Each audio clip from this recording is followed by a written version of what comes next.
The Book and the Imam, based on Surah Hud, chapter 11, verse 17.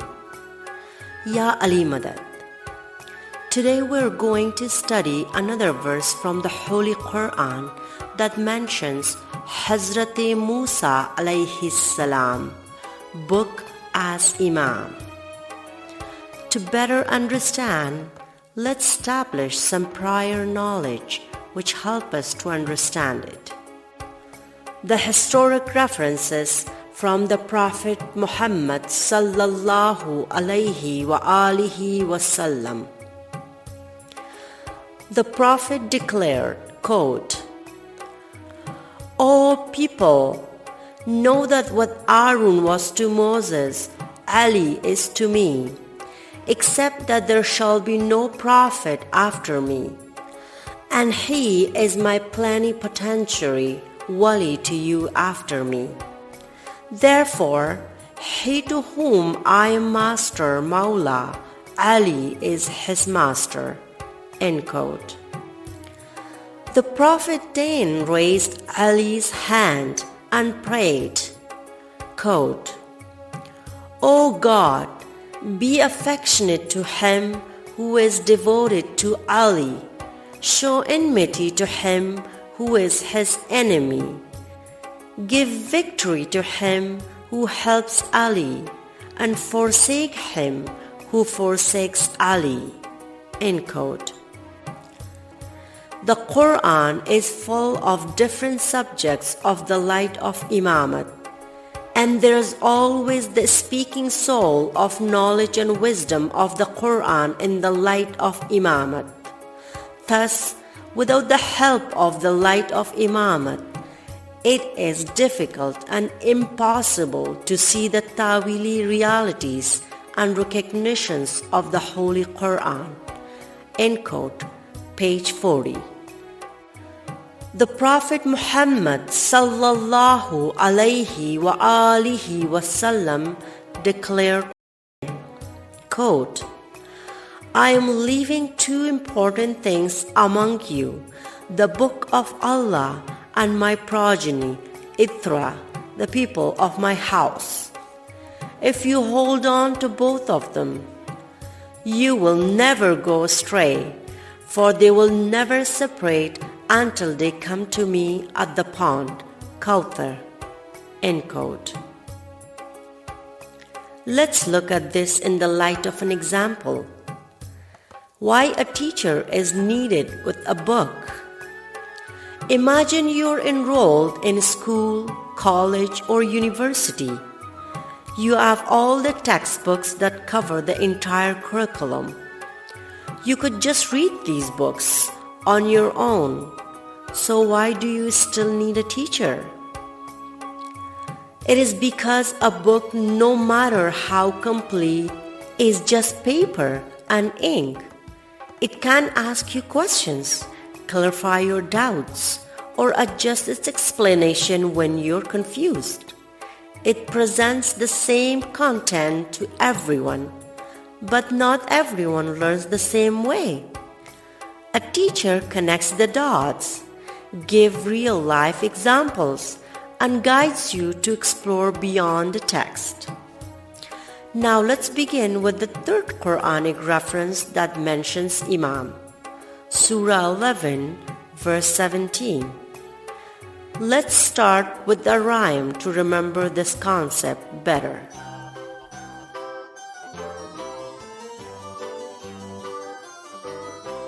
1117 shining through, Musa's book was guidance to, mercy sent from God above, leading all with truth and love.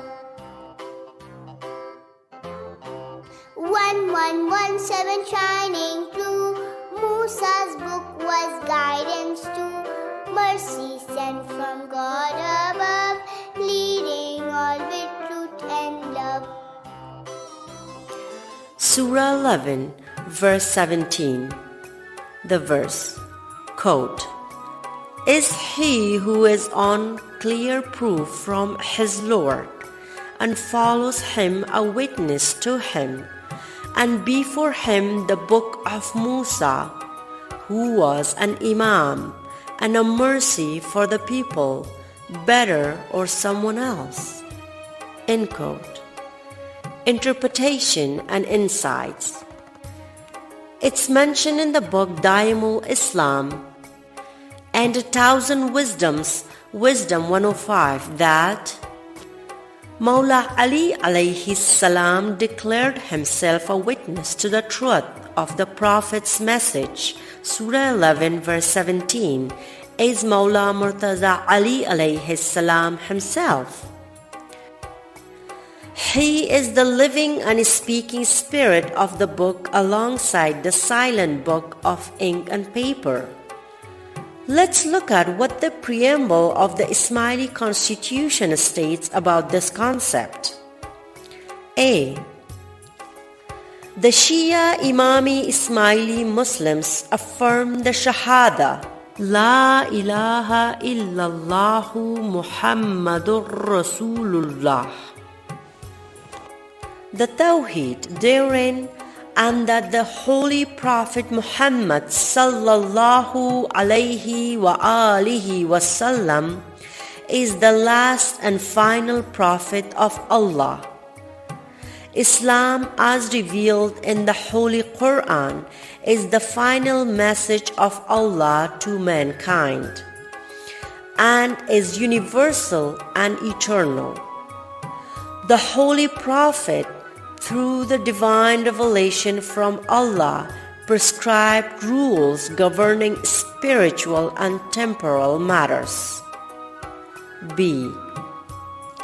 In accordance with Shia doctrine, tradition, and interpretation of history, the Holy Prophet designated and appointed his cousin and son-in-law, Hazrat Maulana Ali Amirul Momineen alayhi salam, to be the first Imam to continue the Tawil and Talim of Allah's final message and to guide the Murids and proclaim that the Imamate should continue by heredity through Hazrat Maulana Ali alayhi salam and his daughter Hazrat Bibi Fatima Zahra Khatuni Jannat alayha salam.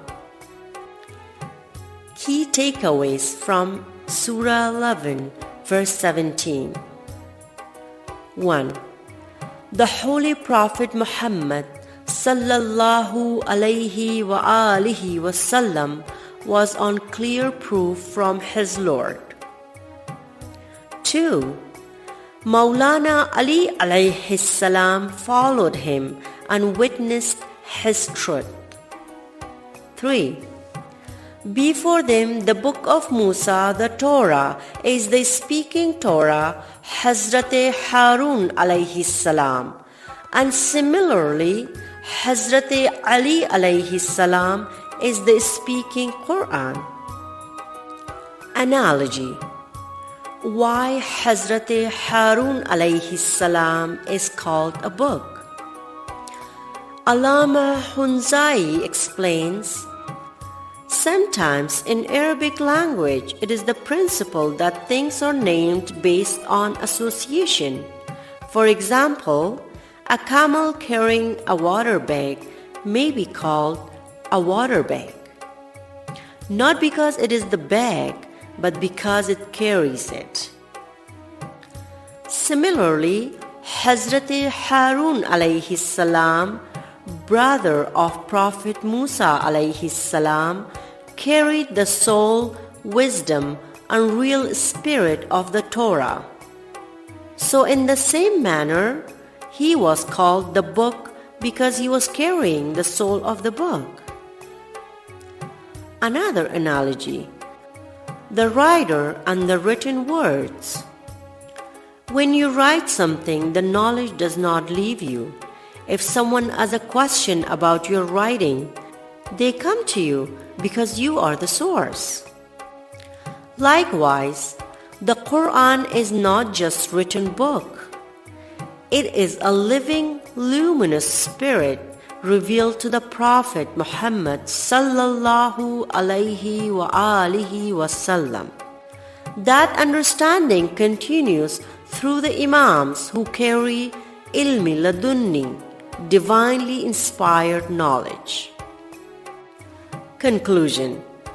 About chapter 11 verse 17, it alludes to Hazrat Harun alayhi salam as the speaking book and the spirit of the book of Musa alayhi salam. This concept is echoed in the declaration of Ghadir Khum, where the Prophet Muhammad sallallahu alaihi wasallam raised the hand of Mawla Ali alayhi salam, affirming that just as Harun alayhi salam was to Musa alayhi salam, Ali alayhi salam is to Muhammad sallallahu alayhi wasallam.